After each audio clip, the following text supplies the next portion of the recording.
Apa ikhtiar kita, Pak, berkaitan dengan urusan kematian atau kemudahan kematian dan hisaban? Jadi yang pertama yang harus dilakukan adalah membenahi urusan beragama, Pak. Ya, tekenging merasa aman, jangan merasa nyaman dengan keadaan ketaatan kita. Harus ada keinginan untuk meningkatkannya, Pak. Bismillahirrahmanirrahim. Alhamdulillahi Rabbil Alamin. Alladzi khalaqal mauta wal hayata liyabluwakum ayyukum ahsanu amala. Alladzi khalaqa sab'a samawatin tibaqa. Ma tara fi khalqir rahmani min tafawut. Farji'il basara hal tara min futur. Asyhadu an la ilaha illallah wa asyhadu anna Muhammadan abduhu wa rasuluhu alladzi la nabiyya ba'da wa ba'd. Qala Allah Ta'ala fil Qur'anil Azim. A'udzu billahi minasy syaithanir rajim. Ya ayyuhalladzina amanu taqullaha haqqa tuqatih wa la tamutunna illa wa antum muslimun. Puji syukur terhatur pada Allah Rabbul Ghafur. Alhamdulillah pagi ini Allah Subhanahu wa Ta'ala masih mudahkan kita untuk menghimpun, melanjutkan, menyambung dari satu kebaikan kepada kebaikan yang lainnya. Bahkan tidak menutup kemungkinan kita bisa atau sudah melaksanakan memulai hari kita setelah bangun dengan rangkaian kebaikan. Dan insya Allah semoga kita istiqomahkan mengisi hari ini dengan kebaikan-kebaikan yang lainnya, yang akhirnya Allah menjadikan hari ini, hari kita di hari ini lebih baik daripada hari kemarin.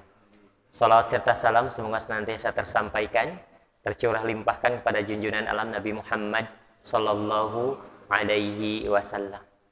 Alhamdulillah kita sedang dihimpun oleh Allah Subhanahu wa Ta'ala untuk thalabul ilmi, Pak. Baik, kita langsung masuk ke dalam materi ikhwatu iman. Apa materi kita? Berbagai materi yang akan disampaikan berkaitan dengan ragam ikhtiar untuk bisa menghadapi sakaratul maut, ya. Kemudian hisaban dengan mudah, Pak. Banyak sekali di dalam Al-Quran informasi-informasi yang dikuatkan dengan keterangan-keterangan as-sunnah dari Rasulullah SAW, ya, berkaitan dengan cara untuk mempersiapkan diri agar pertama sakaratul maut kita mudah, kemudian yang ketiga hisab kita ringan, Pak.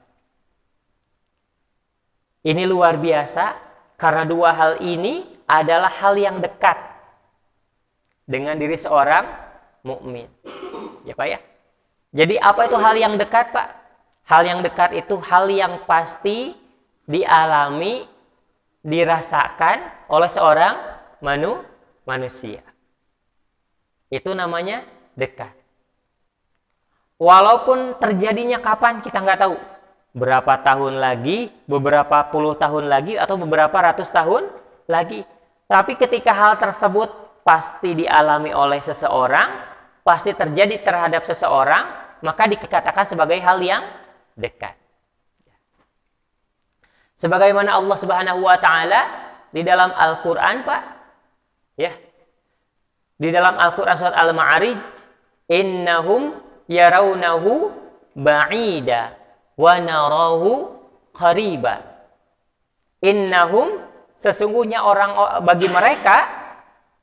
bagi orang-orang yang kafir, yarawnahu ba'ida, yang namanya kematian itu termasuk hal yang jauh, tidak mungkin terjadi, tidak mungkin dialami.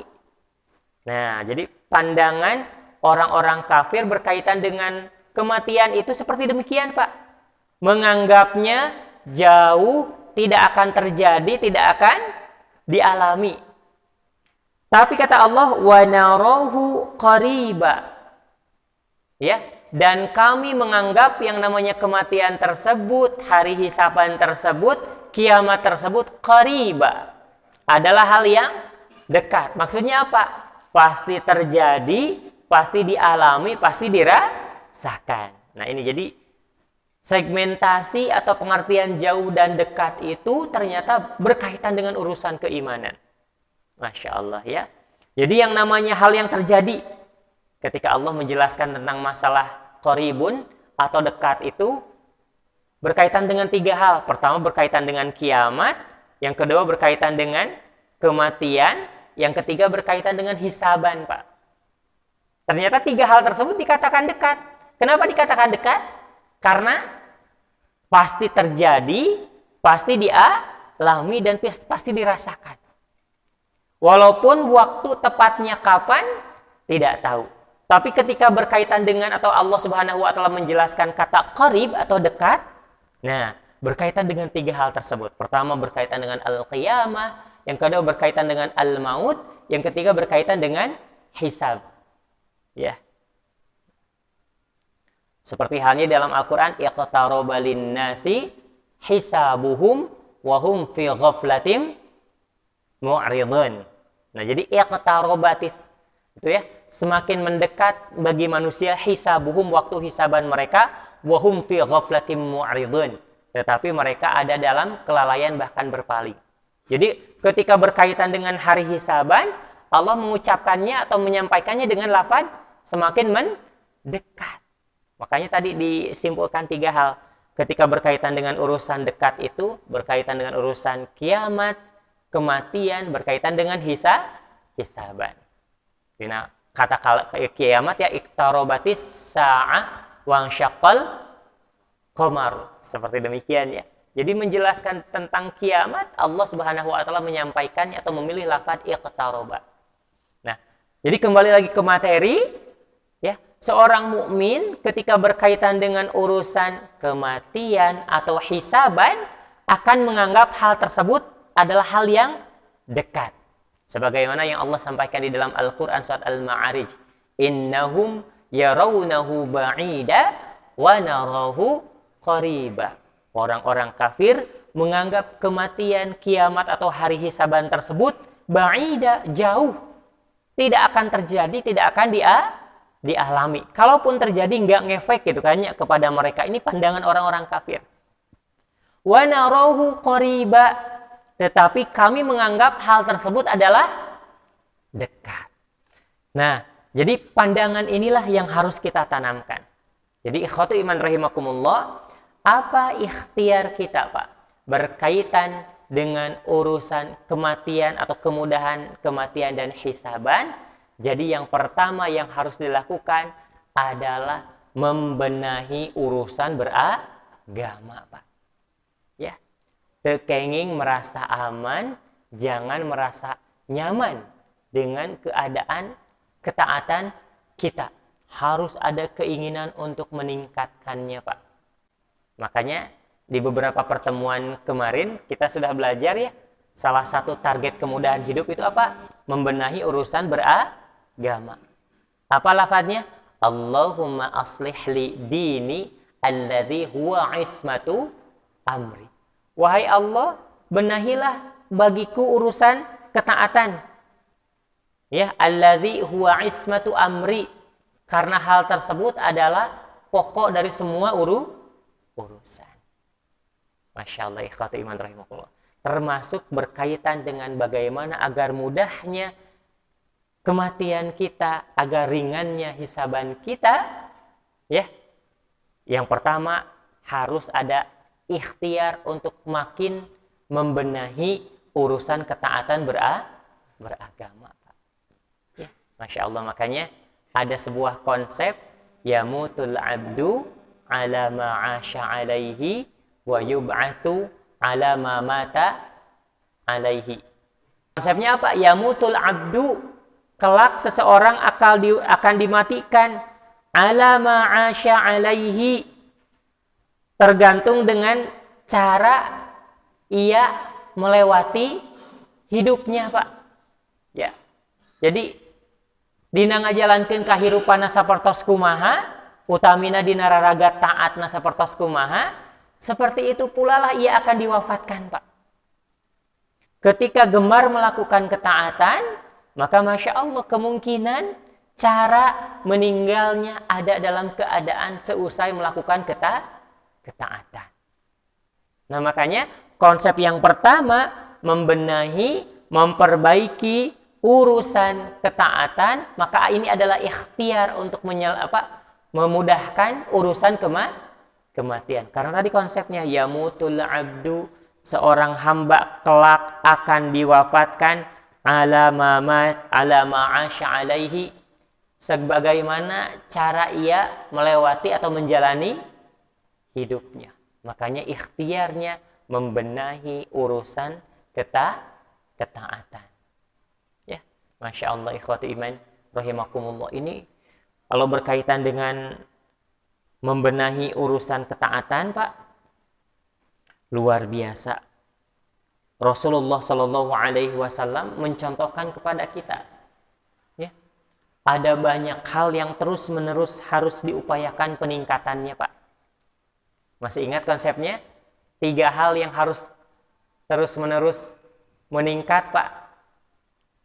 Apa yang dulu yang harus diupayakan semakin hari semakin baik?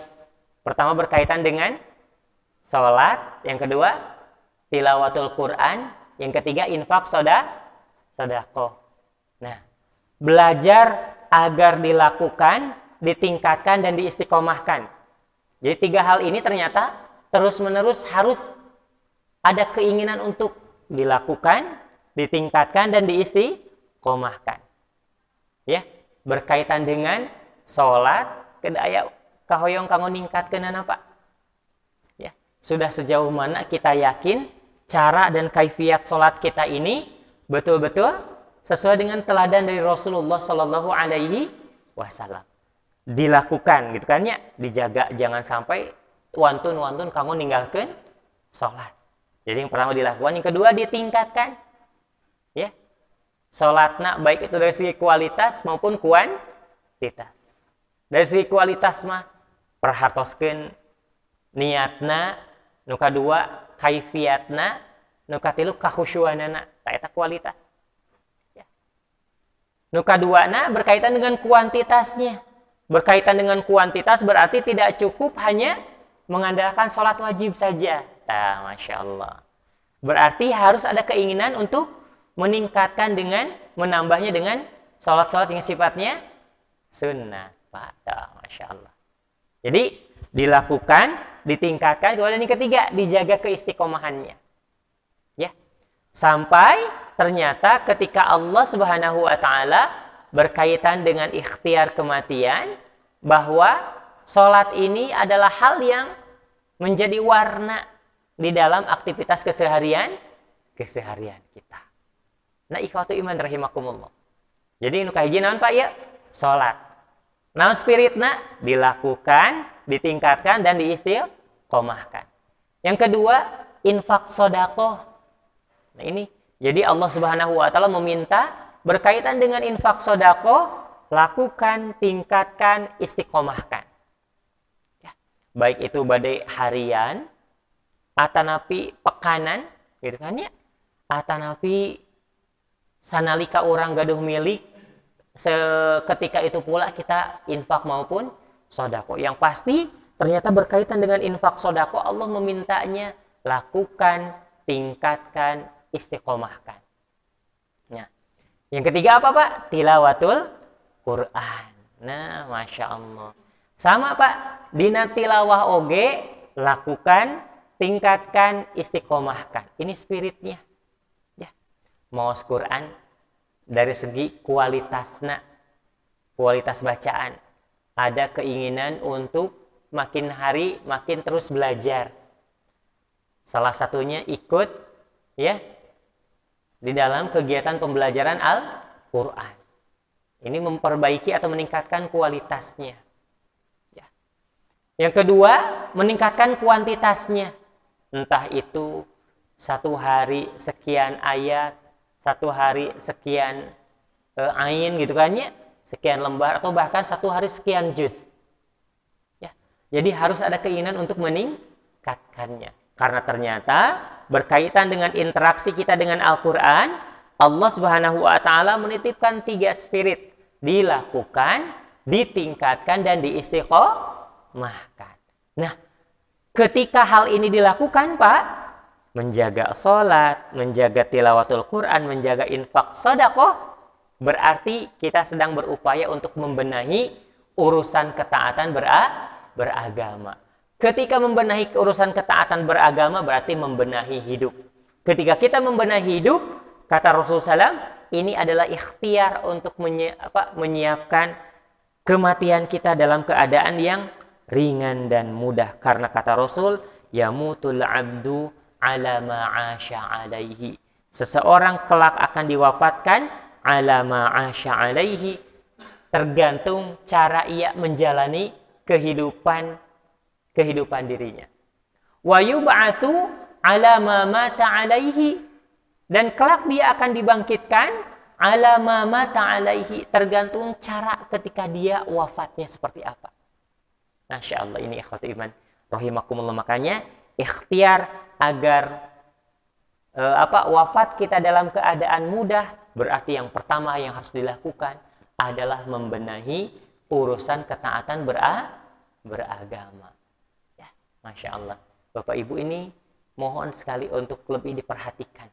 Karena Rasulullah SAW mencanangkan ternyata kita bisa merencanakan cara wafat kita seperti apa.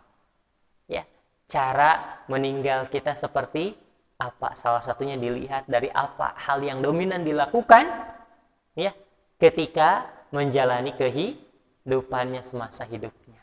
Masya Allah. Ini yang pertama, Pak. Yang kedua, ya, perkuat keyakinan tentang hari hisaban, Pak. Jadi yakini bukan hanya kita akan meninggal saja, Pak, tapi yakin bahwa kita juga akan dihisab. Masya Allah, ya, di dalam Al-Quran, sejatinya di dalam Al-Quran surat Al-Insyiqaq, Pak, sama Al-Haqqah. Kalau di dalam Al-Quran surat Al-Insyiqaq dijelaskan bahwa seseorang cara ia menerima kitab catatan amal itu dengan dua keadaan. Yang pertama biyaminihi, dari arah kanannya. Yang kedua wara'a dhahrihi, dari belakang punggungnya.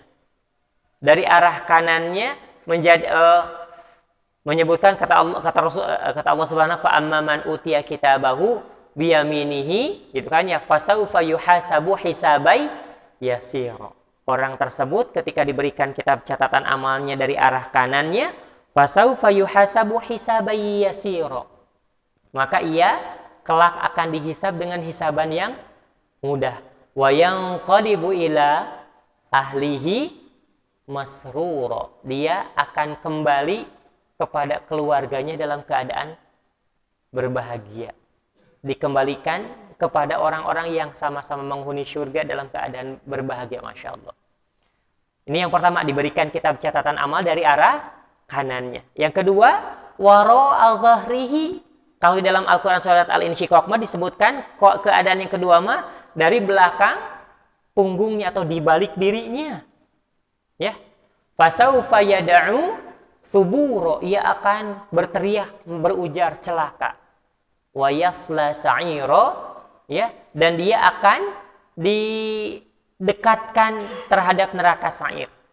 Innahu kana fi ahlihi masrura, padahal ketika dia masih hidup dalam keadaan kehidupannya baik-baik saja, berbahagia, senang. Na'udzubillah min dzalik, Pak. Nah, ini di dalam Al-Quran surat Al-Insyiqaq. Kalau dalam Al-Quran surat Al-Haqqah istilahnya beda. Pertama ada biyaminihi, yang kedua bishimalihi, dari arah kanan dan dari arah kirinya. Dari arah kanannya, inni dhanantu anni mulaqin hisabiyah. Sesungguhnya aku dahulu, gitu kan ya, ketika masih hidup, dhanantu, pernah mengira atau sudah yakin, anni mulaqin hisabiyah. Ya. Bahwasanya aku dulu termasuk orang yang yakin bahwa kelak akan menghadapi hari hisaban. Tuh. Jadi semasa hidup punya keyakinan berkaitan dengan hari hisaban. Sebetulnya keyakinan ini yang akan menuntun kita agar hati-hati di dalam menjalani hidup ternyata, Pak. Sebagaimana yang Allah sampaikan di dalam Al-Quran surat Al-Haqqah, inni dhanantu anni mulaqin hisabiyah. Sesungguhnya aku dari dulu sudah menyangka anni, bahwasanya aku mulaqin, adalah orang yang kelak akan bertemu hisabiyah, dengan hari hisab. Jadi yang kedua, ikhwatu iman rahimakumullah, bukan hanya membenahi hidup, ya, membenahi urusan ketaatan, tapi yang kedua juga diminta untuk yakin bahwa bukan hanya akan meninggal, tapi manusia atau kita akan menghadapi hari hisab. Sebaliknya di dalam Al-Quran surat Al-Haqqah, wa amma man utiya kitabahu bishimalihi, dan adapun orang yang menerima kitab catatan amalnya dari arah kirinya, ya, dia akan berkata walam adri ma hisabiyah, ya. Jadi alasanna teh naon? Abi kapungkur terang yen bakal dihisab tuh, naudzubillah. Ketika hidupnya tidak yakin, tidak sadar terhadap fakta bahwa ia akan dihisab, maka Masya Allah, tidak akan ada kendali hidup, ya, tidak ada motivasi untuk memperbaiki ibadah, berkaitan dengan muamalah, tidak ada kontrol dan kendali untuk memperhatikan halal dan haramnya. Karena apa? Walam adrima hisabiyah, ya laitaha kanatil qadiyah. Bahkan ia akan berujar, berteriak, seolah-olah menguatkan bahwa dirinya sedang merasakan sebuah hal kemalangan yang tidak ada ujungnya. Na'udzubillah min dzalik. Jadi, Masya Allah, ikhwati iman rahimakumullah. Makanya tadi, di dalam kaidah atau syarat pertama, maka benahi kualitas ketaatan kepada Allah Subhanahu wa Ta'ala, karena ini adalah cara untuk memudahkan atau meringankan kualitas atau cara kita hidup, cara kita dihisab oleh Allah Subhanahu wa Ta'ala. Yang ketiga, Pak, memilih teman dan lingkungan. Libatkan, gabungkan, atau termasukkan diri kita terhadap orang-orang yang punya circle yang baik, Pak. Lingkungan dan pertemanan ini sangat berpengaruh sekali, Pak, dalam urusan hidup dan mati kita. Pernah ya saya jelaskan dahulu berkaitan dengan cerita dari Abu Thalib, ya. Masih ingat Pak cerita Abu Thalib? Hadisnya panjang. Jadi kata Rasulullah SAW, lamma hadarat Abu Thalibil wafat, ketika Abu Thalib sedang merasakan sakaratul maut, ja'ahu Rasulullah SAW mendatanginya. Jadi ketika Rasulullah SAW terang bahwa Abu Thalib menuju sakarat, Abu Thalib itu siapa? Pamannya Rasul. Saakidah itu sang Rasul, Pak. Teu nya. Nasabna mah caket, eta teh mamangna Rasul, rayina Abdullah. Abdullah teh sahana? Bapakna Rasulullah sallallahu alaihi wasallam. Jantan Kak Abu Thalib itu adalah kerabat yang sangat dekat. Bahkan Abu Thalib punya jasa yang sangat besar, yakni mengurus Rasulullah SAW setelah ibu dan kakeknya meninggal. Gitu kan ya. Walaupun berbeda dalam urusan akidah dan ibadah, tapi Abu Thalib sangat sayang terhadap Rasul. Puncaknya ketika Rasul SAW mau diminta oleh orang-orang Quraisy, kemudian orang-orang Quraisy tersebut menawarkan untuk ditukar dengan pemuda terbaik untuk diasuh oleh Abu Thalib, gitu kan ya. Abu Thalib menjadi orang yang paling depan di dalam pasang badan, Pak. Nah, tapi walaupun sangat sayang, tapi enggan untuk menerima tauhid, dakwah tauhid. Nah, fenomena inilah yang menyedihkan terhadap Rasul. Bahkan Rasul sekuat tenaga menolong agar Abu Thalib di akhir hayatnya melafalkan kalimah la ilaha illallah. Jadi ketika Abu Thalib sakaratul maut, Rasul SAW datang ke rumahnya. Tapi ketika datang ke rumahnya, sudah didapati bestinya, gitu kan ya. Besti dari Abu Thalib siapa? Abu Jahal bin Hisham sama Abdullah bin Abu Umayyah. Kerabat yang sangat dekat, sahabat daleutna, gitu kan ya. Nah, yang sangat berpengaruh, Pak, terhadap Abu Thalib. Kemudian kata Rasulullah SAW, qala Rasul sallam, ya ammi qul la ilaha illallah asyhadu laka biha indallah. Wahai paman, ucapkanlah satu kalimat sederhana, la ilaha illallah. Kalimatan, satu kalimat, satu kali saja. Asyhadu laka biha indallah. Yang dengan satu kalimat tersebut, walaupun satu kali diucapkan, aku bisa ikut bersaksi untuk engkau di hadapan Allah Subhanahu wa ta'ala. Di henteu-henteu ge nyaah pisan Rasulullah SAW ke Abu Thalib teh. Ya. Kahiji mah pamana punya kedekatan nasab, nu kadua jasana sangat besar.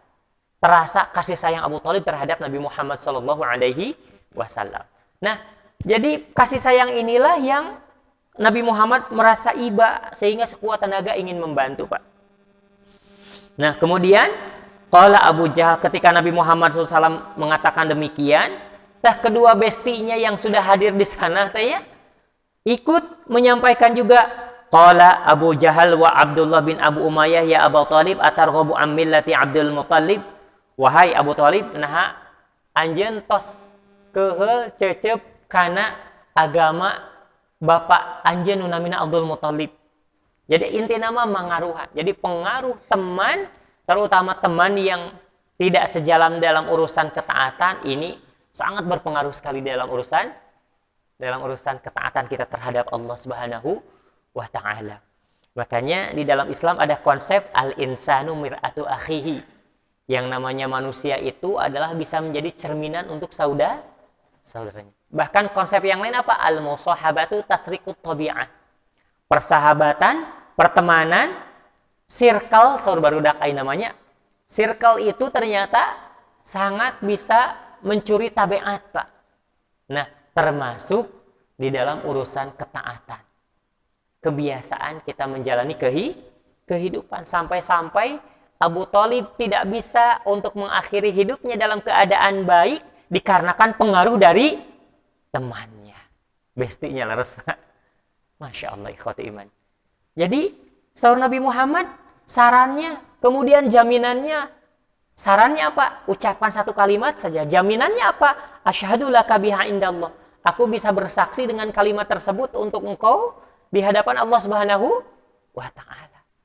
Sarannya mudah, jaminannya besar. Tapi hal yang ringan ini pun tidak bisa dilakukan dikarenakan pengaruh dari lingkungan. Makanya Masya Allah, ikhtiar yang ketiga untuk memudahkan urusan ketaatan, memudahkan menyiapkan kematian yang ringan, salah satunya ingat perhatikan urusan circle pertemanan kita, Pak. Nah, Masya Allah juga, Pak, ini hati-hati, perhatikan juga kita sebagai orang tua, Pak. Lihat, perhatikan urusan pertemanan dengan pertemanan anak-anak kita.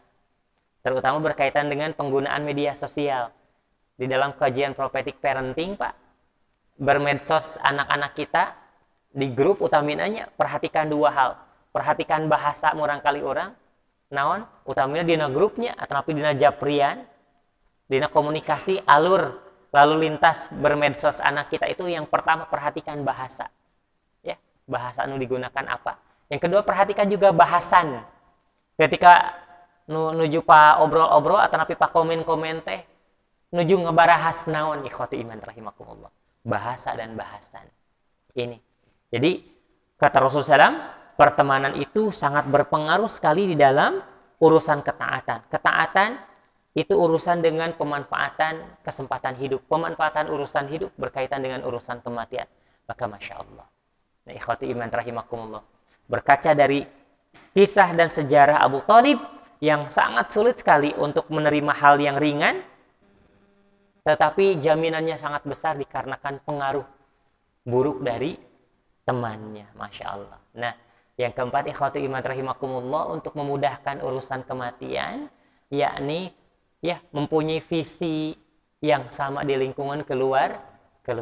Kedah tiasa ajarkan cara nalkinan anu leres. Dina nalkinan itu naon, Pak, anu penting mah bimbing untuk melafalkan la ilaha illallah. Sanes nyaram nangis, sanes nyaram maca Quran, Pak. Kuning cenah meni nyaram maca Quran, kan maca Quran teh sae. Anu dibutuhkan untuk orang yang hampir meninggal adalah bimbingan untuk melafalkan la ilaha illallah. Membaca Al-Quran itu untuk orang yang membacanya, tetapi di dalam masalah talqin, ikhwatu iman rahimakumullah, ya, sing dugi ka murang kali orang teh peka terhadap kedah tiasa sinanalkinan teh Pak nya bisi jaganing geto orang menghadapi kematian, ternyata anak kita tidak tahu apa yang harus dilakukan karena minimnya ilmu Pak. Yang dibutuhkan oleh kita sesaat menjelang sakaratul maut adalah bimbingan untuk melafalkan la ilaha illallah. Sekali deui nya teu kenging nangis kenging mung teu kenging deui ka katingali atawa ka kuping kudu nuju sakarot Pak. Nuju sakaratul maut mah suara yang terdengar itu hanya satu bimbingan untuk melafalkan la ilaha illallah. Ustaz da cenah anu bade maot teh sepuh abdi meuni nyaram kanggo nangis gitu, abdi teh sedih itu mung leres gitu hanya sedih nama. Tapi yang dibutuhkan oleh orang yang hampir meninggal adalah bimbingan untuk melafalkan la ilaha illallah. Kata Rasul, laqinu mautakum la ilaha illallah. Talqinkan, ajarkan. Talqin itu apa? Bimbing. Ajarkan, wurukan kepada orang yang hampir meninggal di hadapan kalian itu lafaz la ilaha illallah. Ieu ikhwatu iman rahimah. Sanes ngalarang oge maca ieu maca itu henteu, tapi yang akan atau yang dibutuhkan untuk menghadapi orang yang hampir meninggal sunnah nama naon? Ya, membimbing mereka untuk melafalkan la ilaha illallah. Tah eta ikhwatu iman. Ya. Dulu kita sudah pernah mempelajari ya, kenapa kejadian sesaat menjelang kematian itu dikatakan sakaratul maut, karena menjadi keadaan yang paling berat, membuat tergoncang. Ikhwatu iman rahimakumullah. Baik, saya simpulkan ikhwatu iman rahimakumullah dalam kajian kali ini Imam Asy-Sya'bi menjelaskan pedoman agar kita thalabul ilmi dalam keadaan yang sesuai dengan koridor efektif dan efisien.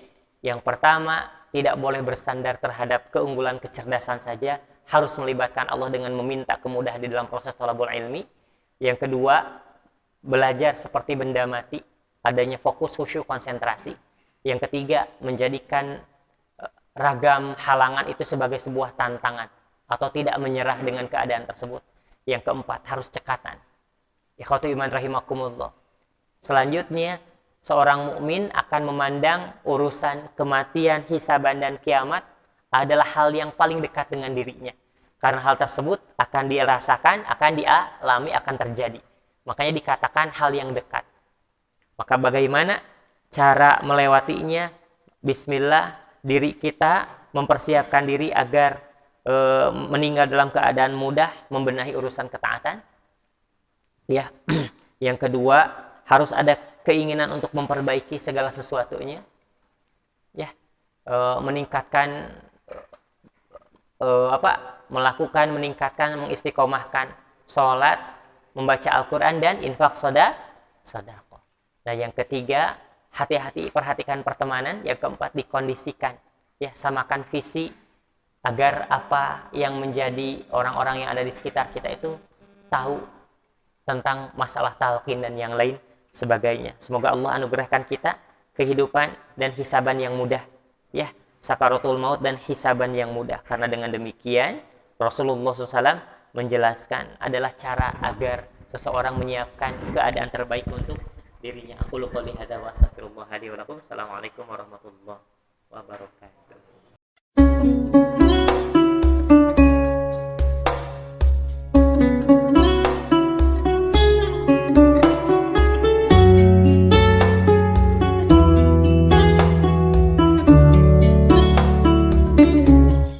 Thank you.